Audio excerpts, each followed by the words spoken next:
Louvado e exaltado seja o nome do nosso Senhor Jesus, para todo sempre. Amém. Série bíblica Preparados para o Fim, os últimos dias da Igreja na Terra. Mensagem de hoje, Preparados para os terremotos. Quero agradecer aos irmãos que nos acompanham, que têm sido abençoados e têm me abençoado com suas presenças. Quero agradecer a vocês pelo privilégio que me dão de poder compartilhar um pouco da palavra de Deus com vocês. Ontem eu não fiz a mensagem, não foi possível fazer, mas hoje eu quero retomar o assunto que é importante de Mateus 24, de 1 a 14, e hoje nós vamos continuar no versículo de número 7, 24, 7. Se você está com a sua Bíblia, você pode acompanhar aí a palavra de Deus que diz assim: Porquanto se levantará nação contra nação, e reino contra reinos, e haverá fomes, e pestes, e terremotos em vários lugares. Nesse versículo eu já falei sobre nação contra nação, sobre as guerras, já falei sobre as fomes, e já falei sobre as pestes, e nós vamos fechar o versículo 7 hoje falando sobre terremotos. É interessante uma observação do versículo, porque esse versículo ele traz esses assuntos em uma sequência. Um pregador habilidoso, por certo, pregando um sermão textual literal, utilizaria literalmente as palavras do versículo. E as divisões seria: haverá fome, haverá peste, haverá terremotos. E uma conclusão muito sábia seria: em vários lugares. Isso mostra que há uma universalidade dos eventos descritos por Jesus. Não é apenas uma localidade, mas é algo mundial. Essas coisas todas atingem o mundo todo, em vários lugares, em várias direções. Todas as pessoas, aqueles que não estiverem em guerra podem estar sofrendo um terremoto, aqueles que não estão sofrendo um terremoto podem estar sofrendo fome, aquele que não está sofrendo fome pode estar sofrendo peste, e algumas dessas pessoas podem estar sofrendo várias dessas coisas ao mesmo tempo. Ok? Vamos agradecer aos irmãos pela presença, e eu tenho pedido aos irmãos que não se preocupe com like, não se preocupe com comentários. Eu gostaria muito que você se preocupasse em ouvir a palavra de Deus. E é isso que eu tenho feito também aqui. Eu quero compartilhar um pouquinho do conhecimento de Deus com os irmãos e pedir a Deus que de alguma forma possa abençoar você com essa mensagem, tá bom? Hoje nós vamos falar então sobre preparados para os terremotos. O meu pai deu um conselho para os meus irmãos. Eu não tive o privilégio de ouvir esse conselho, mas um dos meus irmãos uma vez me falou sobre esse conselho que diz assim: nunca entre num rio desconhecido fazendo barulho. Meu irmão me falou certa vez que quando o papai entrava num rio que ele não conhecia, ele não pulava, ele deslizava. Ele saía da canoa de mansinho e ele ia para dentro da água. E o motivo era para não despertar uma fera que estava ali por perto. O barulho, a agitação na água, por certo, iria chegar até a essa fera, e essa fera ia saber o que estava acontecendo. O que o papai estava ensinando para os meus irmãos, e o que os meus irmãos acabaram me passando foi o seguinte: é preciso saber onde você está pisando. É preciso fazer um levantamento dos perigos que cercam a sua vida. E isso é legal, porque hoje nós vamos tratar sobre terremotos, mas a gente vai usar também aquilo que já aprendemos nas outras mensagens sobre planejamento estratégico, quando falamos sobre a fome. Às vezes, o terremoto perto da sua casa, ou o perigo que cerca a sua casa, é a violência. É preciso saber o que aqui está dentro da sua casa para saber se realmente você precisa de um pouco mais de segurança, se você precisa de um muro mais alto, de um cachorro mais bravo, se você precisa de uma cerca elétrica. Você tem que saber o que está ao seu redor. Quando eu morava em Manaus, nós morávamos, a nossa mãe morava perto de um local onde tinha duas facções. É um local onde havia muita violência, muitas mortes, muito tráfico de drogas. E nós sabíamos, atento, porque nós nos criamos naquele local, Então era preciso saber os perigos que estavam ali, as pessoas que estavam ali naquela região que nós deveríamos evitar. Talvez ao redor da sua casa, não sei, algumas pessoas estão nos ouvindo dos Estados Unidos, né? Tem de outros países, você tem um vulcão que alguma vez já ficou ativo. Então você precisa saber a periodicidade de atividade desse vulcão. Você tem que saber o que pode acontecer se esse vulcão ficar ativo, se ele vier a estourar.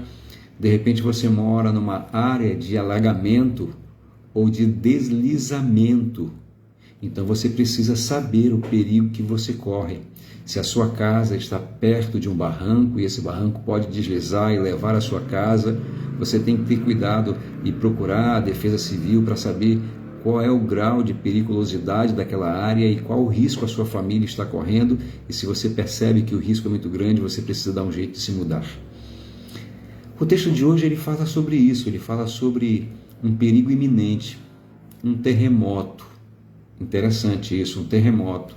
Ou, às vezes, acontecem maremotos, terremotos e maremotos. E nós precisamos saber um pouco sobre terremotos e maremotos.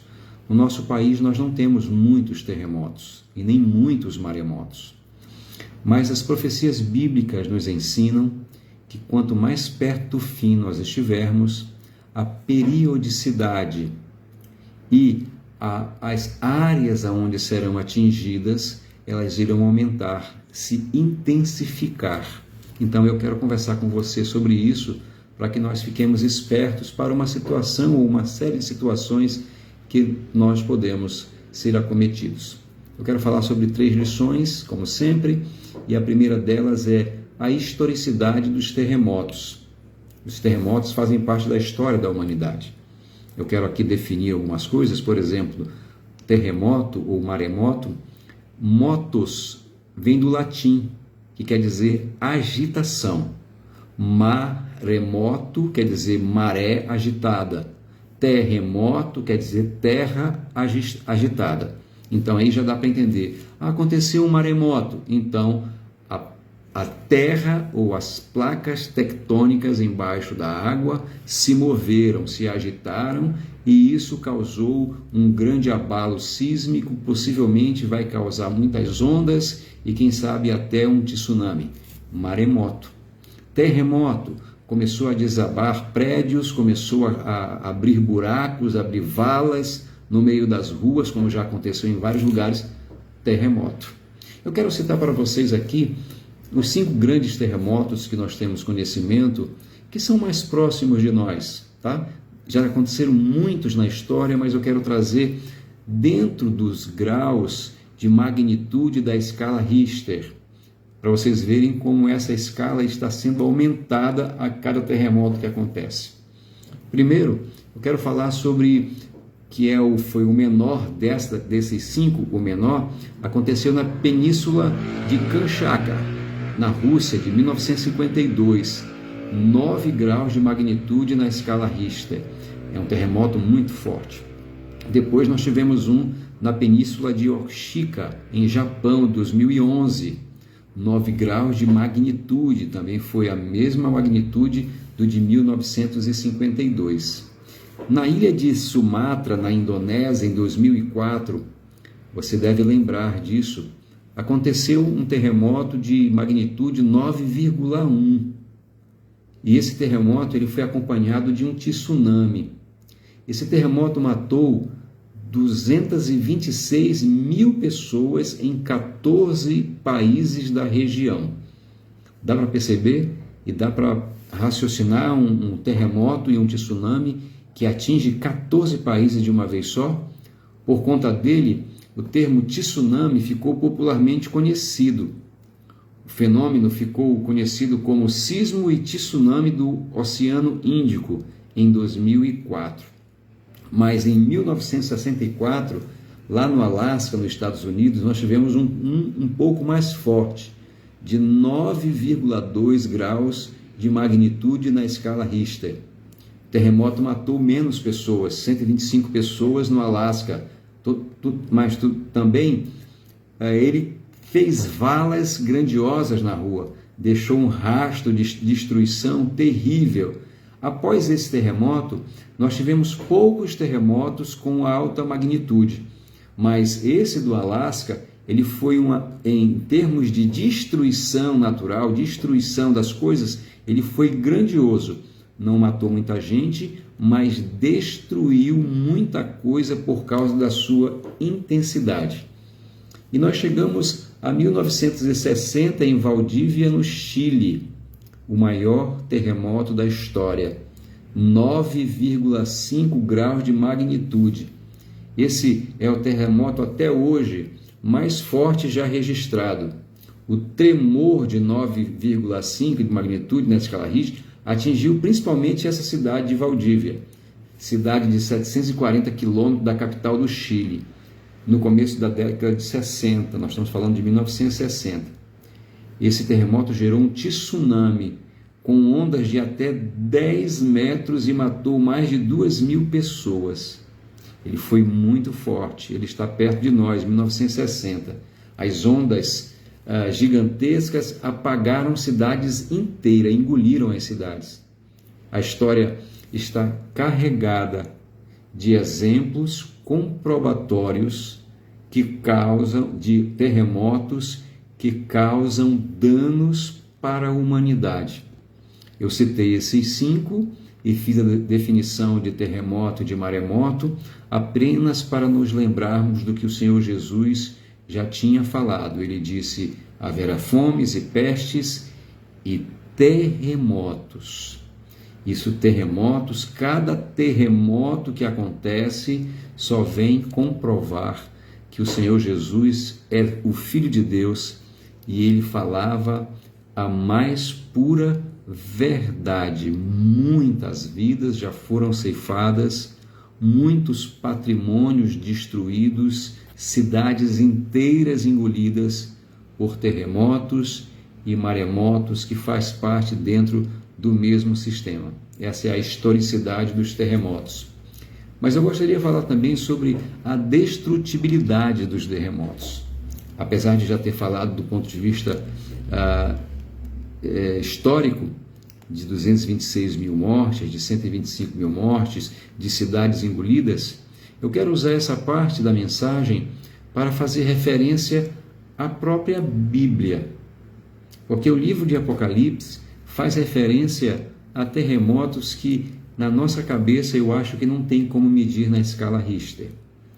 Se esse, que é o maior, de 9,5, fez o que fez, você pode imaginar um terremoto que vai fazer o que a Bíblia diz que ele vai fazer? Em Apocalipse, capítulo 6, de 12 a 17, diz assim: e havendo aberto o 6º selo, olhei, e eis que houve um grande terremoto na terra. Parece que o texto está dizendo que esse foi um terremoto mundial. Não localizado, mas esse é um terremoto mundial. E olha os efeitos desse terremoto. E o sol tornou-se negro como um saco de cilício, e a lua tornou-se como sangue, e as estrelas do céu caíram sobre a terra, como quando a figueira lança de si os seus figos verdes, abalada por um vento forte. E o céu retirou-se como um livro, como se enrola, e todos os montes e ilhas foram removidos do seu lugar. E os reis da terra, e os grandes, e os ricos, e os tribunos, e os poderosos, e todo servo e todo livro se esconderam nas cavernas e nas rochas das montanhas. Percebam que, apesar de nós estarmos em uma época de grandes prédios, grandes construções, o livro de Apocalipse, que vai retratar a nossa época, ou a época muito mais avançada do que a nossa, ela diz que as pessoas vão se esconder nas cavernas, não vão se esconder nos prédios.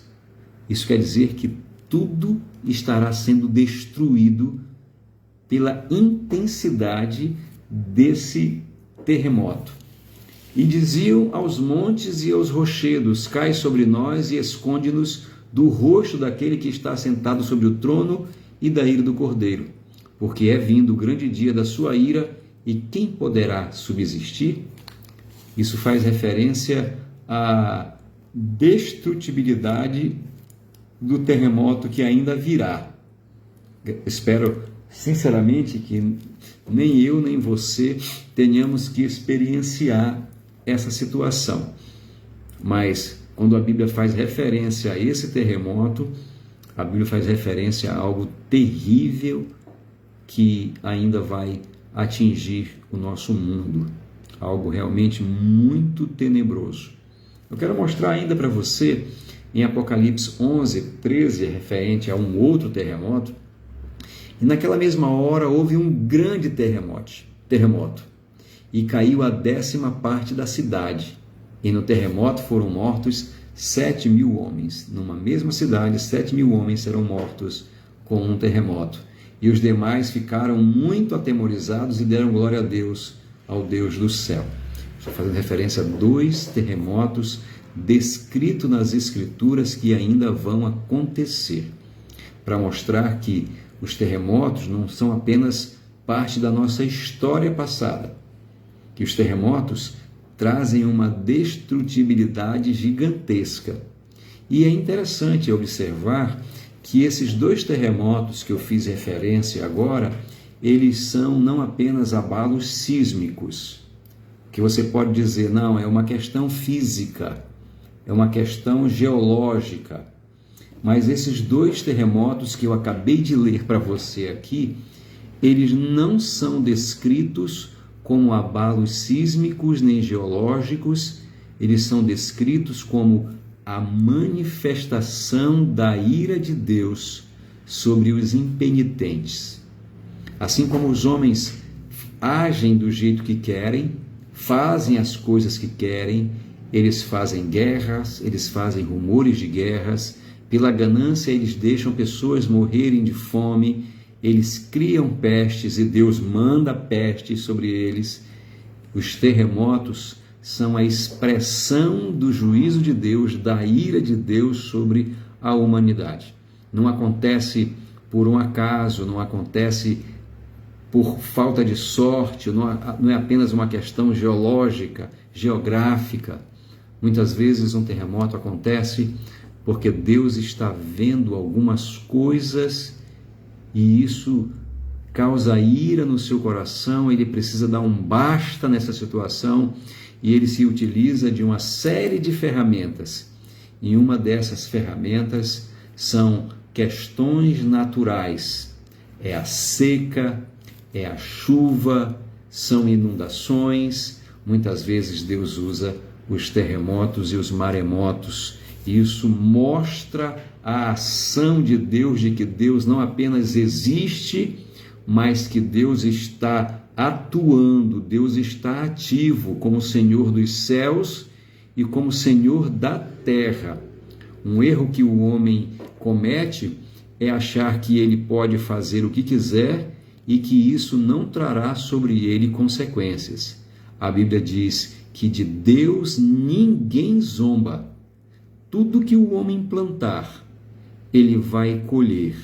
A Bíblia diz nos Salmos que os homens se iram contra Deus, se revoltam contra Deus, eles querem destruir o Altíssimo e que Deus ri dos homens. Quando os homens altivos acham que podem ser deuses, acham que têm o domínio do universo, que estão controlando o tempo, controlando tudo, Deus ri. Porque em nenhum lugar da Bíblia descreve que Deus abriu mão da sua criação, que ele desistiu da sua criação, que ele perdeu o direito do universo como criador. O salmista disse: do Senhor é a terra e a sua plenitude, o mundo e os que nele habitam. É de Deus, tudo pertence a Deus. E eu já disse para os irmãos na mensagem das guerras, que muitas vezes nós achávamos e pensávamos que o mundo iria acabar numa grande guerra mundial. Hoje, com o conhecimento teológico, nós sabemos que o mundo não acabará pela iniciativa humana.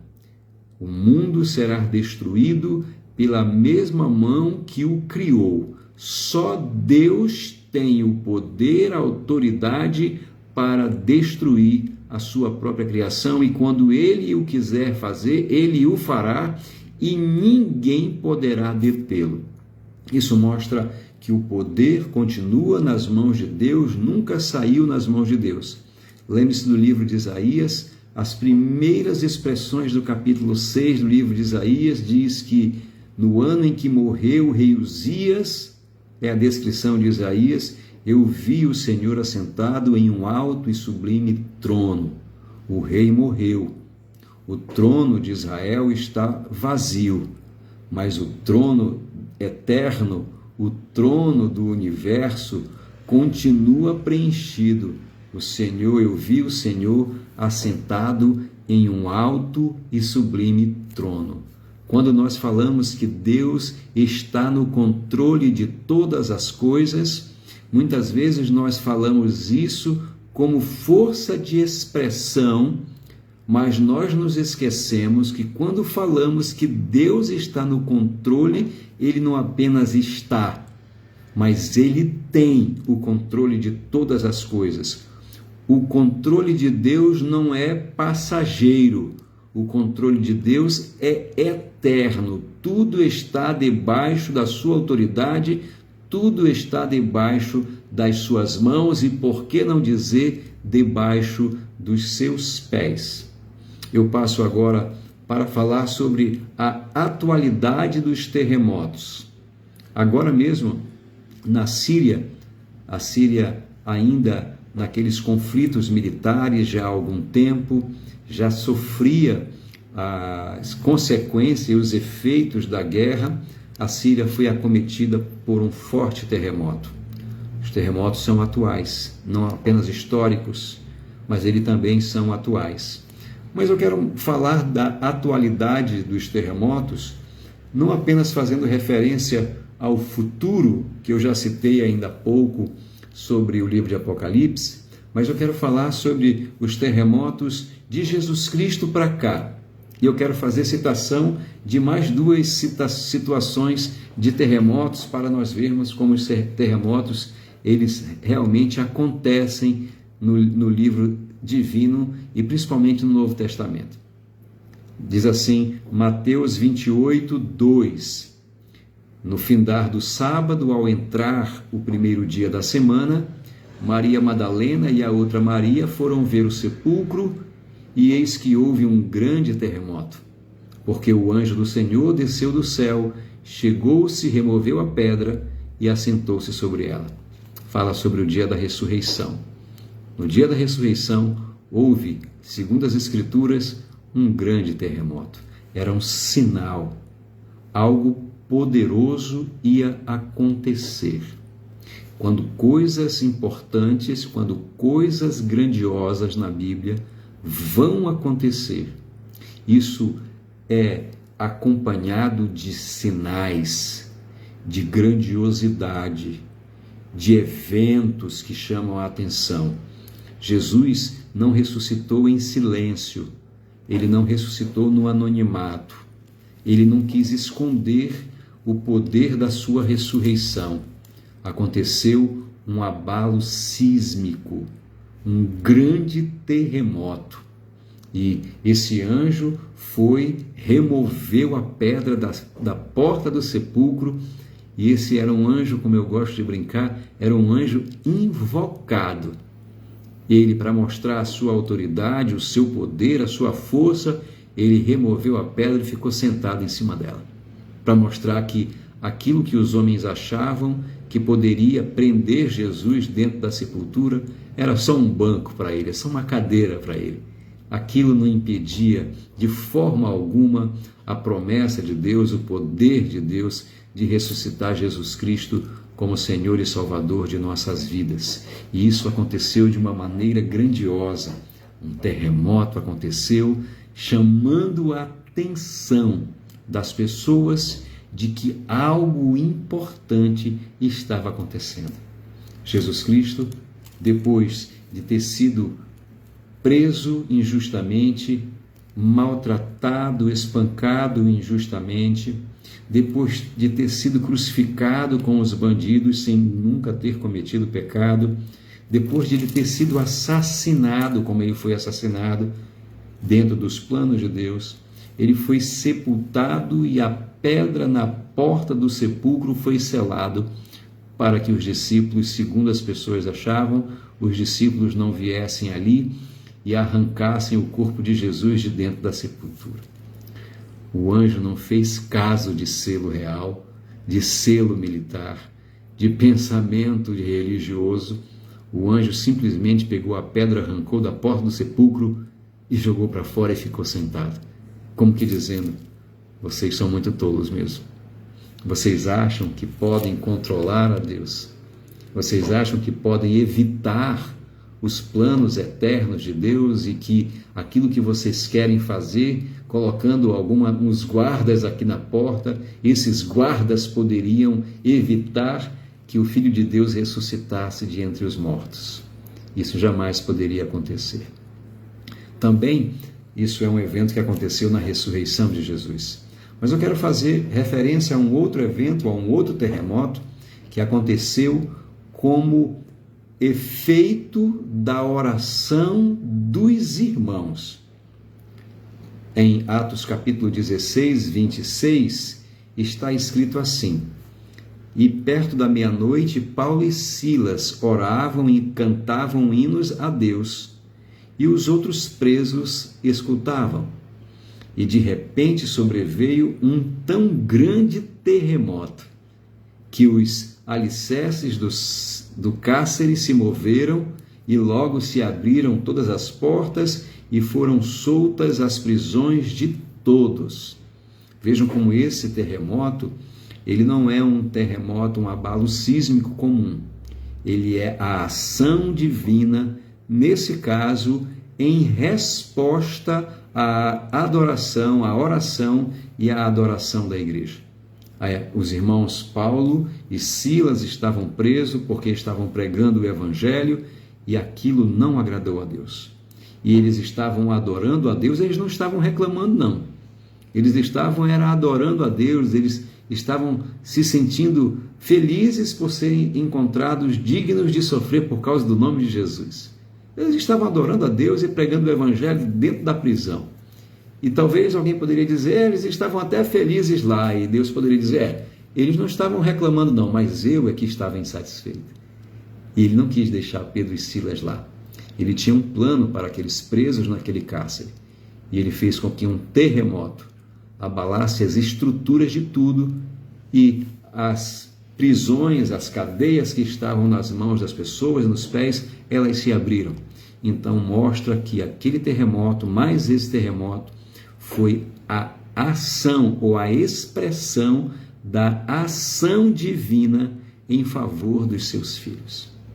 Deus é capaz de destruir os alicerces da terra quando as pessoas que o adoram, que o servem, estão correndo perigo, e quando está dentro do propósito dele, ele faz com que esses alicerces, com que esses locais escuros, com aquilo que os homens acham que é poderoso para prendê-los, filhos de Deus, os servos de Deus, ele arranca os alicerces de tudo e liberta o seu povo das mãos de seus inimigos. Isso mostra a atualidade.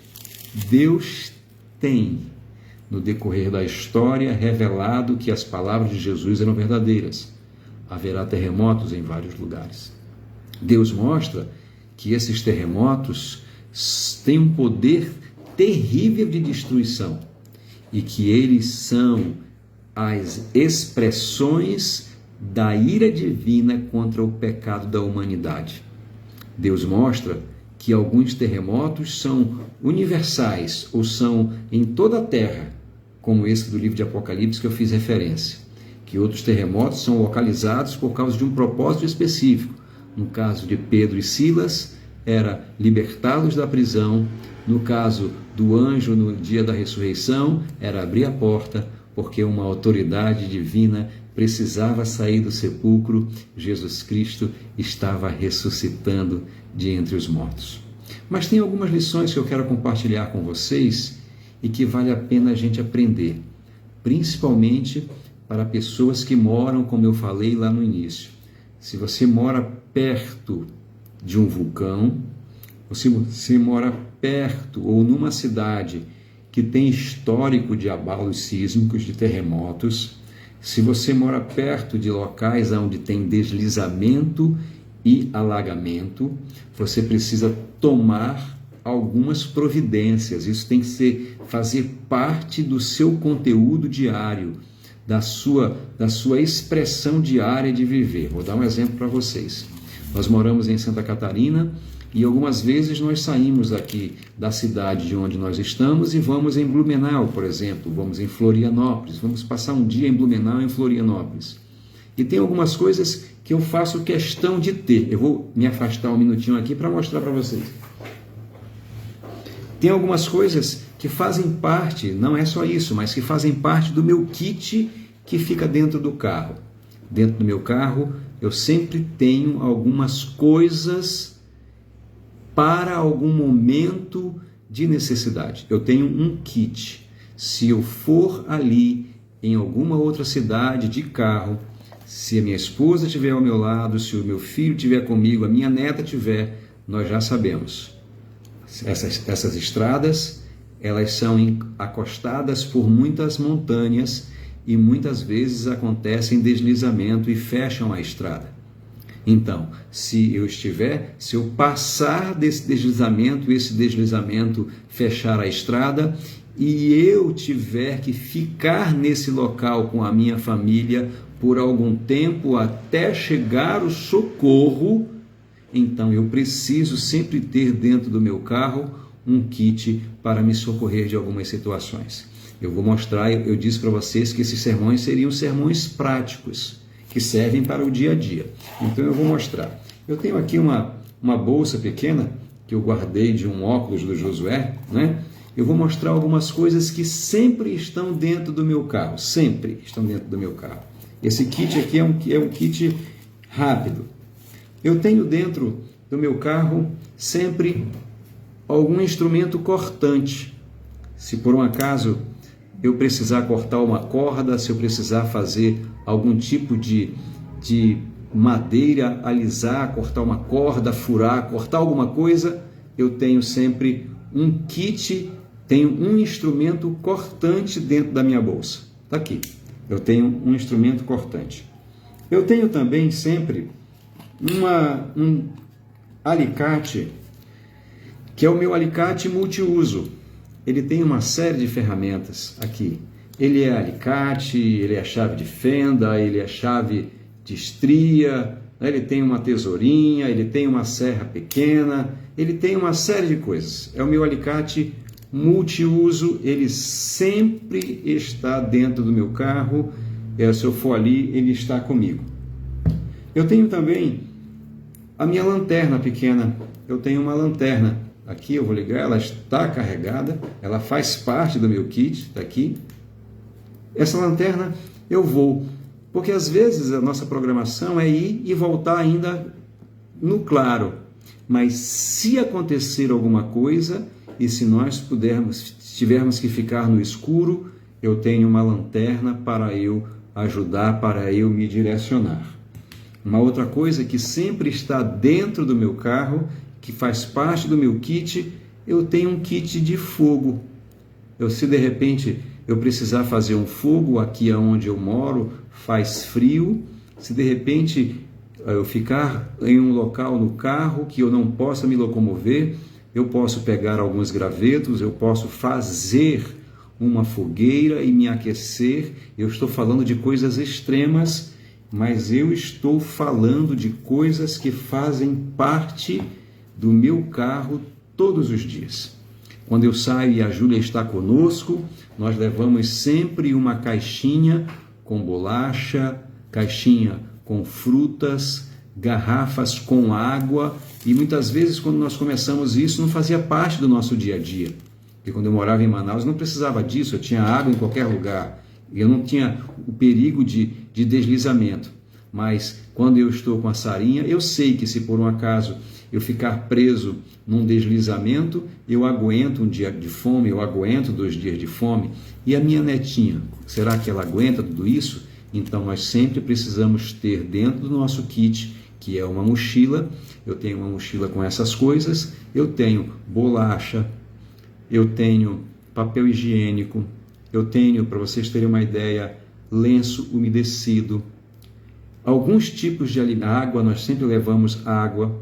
Isso e se não precisar? Se não precisar, eu trago para casa e deixo aquilo que é perecível guardado, e quando eu for precisar, eu falo de novo. Mas algumas pessoas que moram nesses locais, principalmente em áreas de terremoto, áreas de tsunami, algumas pessoas são muito mais práticas e ativas do que nós. Por exemplo, eles usam uma mochila de 24 horas. Se a pessoa mora numa área que tem alagamento e ele precisa sair para trabalhar, a pessoa tem uma mochila e dentro dessa mochila ele tem um kit chamado kit de 24 horas. Tem alimento, tem uma faquinha, tem uma lanterna, isso que eu mostrei e mais algumas coisas. Por quê? Porque se de repente acontecer alguma coisa e essa pessoa tiver que voltar para casa e tiver caído a ordem ou tiver caído, as dificuldades forem grandes, se tiver fechado os acessos, ela vai ter que ter uma mochila, ela vai ter que se evadir do local. Então ela tem nas suas costas alimentos e instrumentos para chegar até na sua casa. Se isso durar 24 horas, ela consegue chegar muito bem, tá? Outras pessoas em situações de perigo já tem dentro da sua casa uma mochila chamada de mochila de evasão. Essa mochila de evasão, ela tem a durabilidade de 72 horas. São 3 dias. Se de repente acontecer um sinistro, essa pessoa ficar presa na cidade, não vai chegar alimento para ela, então ela dentro dessa mochila tem alimentos para 72 horas. Uma outra coisa que é importante nós sabermos, principalmente quem mora nisso, e eu vou citar aqui alguns versículos da Bíblia e vou terminar com esses versículos e com uma expressão aqui de Mateus 24, 15 a 18, eu não estou encaixando o texto fora do contexto. O que eu estou fazendo é tirando lições de um versículo da Bíblia para mostrar o que Jesus ensinou, ok? Talvez você diga assim, pastor, o senhor está variando, o senhor está falando sobre isso, mas parece que o senhor está ficando biruta, o senhor está variando. Então preste atenção o que foi que o Senhor Jesus falou. Mateus 24, 15 a 18. Quando, pois, virdes que a abominação da desolação, de que falou o profeta Daniel, está no lugar santo, quem lê entenda. Então, os que estiverem na Judéia, fujam para os montes. O que foi que Jesus deu para os seus discípulos naquela ocasião? Ele deu uma rota de fuga. Ele deu uma rota de fuga. Você precisa ter uma rota de fuga. Você que mora em lugares perigosos, de enchentes, de deslizamento, de abalos sísmicos, você precisa ter uma rota de fuga. Jesus disse para eles, fujam para os montes, deu uma direção. Então, aonde você mora, levando em consideração o perigo que está ao seu redor, você precisa ter em suas mãos, à sua disposição, a pronto emprego, algumas ferramentas e alguns alimentos que, se você precisar se esvair, ou se evadir, a palavra é evadir, você não precisa ficar procurando. Onde é que está o feijão? Onde é que está o arroz? Onde é que está a carne? Você já tem isso pronto, você sabe onde está. E você tem uma direção, uma rota de fuga. Talvez você que mora aí em Manaus está me ouvindo, você diz assim, isso não serve para mim. Não serve para você agora. Mas se você estiver em perigo e você precisar chegar na sua casa, você sabe qual é o ônibus que você pega. E se você não for de ônibus, você sabe no bairro que você mora, que é perigoso, qual é a rua mais tranquila para você andar. Você sabe qual é o horário que você não pode ir. Sabe como é que é o nome disso? Rota de fuga. Você sabe aonde pode ir e aonde não pode ir, por onde pode ir e por onde não pode ir. Isso é uma rota de fuga. Você aprendeu por causa do dia a dia no seu bairro. Você sabe que naquela área ali é muito perigoso, até para você que mora lá, andar. O que Jesus fez com os discípulos foi: vou dar uma rota de fuga. Quando isso acontecer, qualquer pessoa que queira sobreviver vai precisar fugir para os montes. Olha só que coisa legal. E ele disse aqui: e quem estiver sobre o telhado não desça a tirar alguma coisa de casa. Não dá tempo. Se você está pronto, está pronto. Se você não está pronto, não está pronto. Não dá para arrumar as coisas quando elas acontecerem. Aquilo que eu falei na questão da fome. Se vier uma grande recessão sobre o mundo, se os alimentos ficarem muito caros, o desemprego tomar conta do mundo, se vier a carestia e a escassez de alimentos, não dá para guardar alimentos nessa hora. Tem que guardar antes, para que quando acontecer você já esteja preparado. Olha o que Jesus falou ainda: e quem estiver no campo não volte atrás a buscar as suas vestes. Você tem que ficar com a roupa que você está. E dentro do kit que muitos sobrevivencialistas usam, tem um kit de roupa dentro da mochila.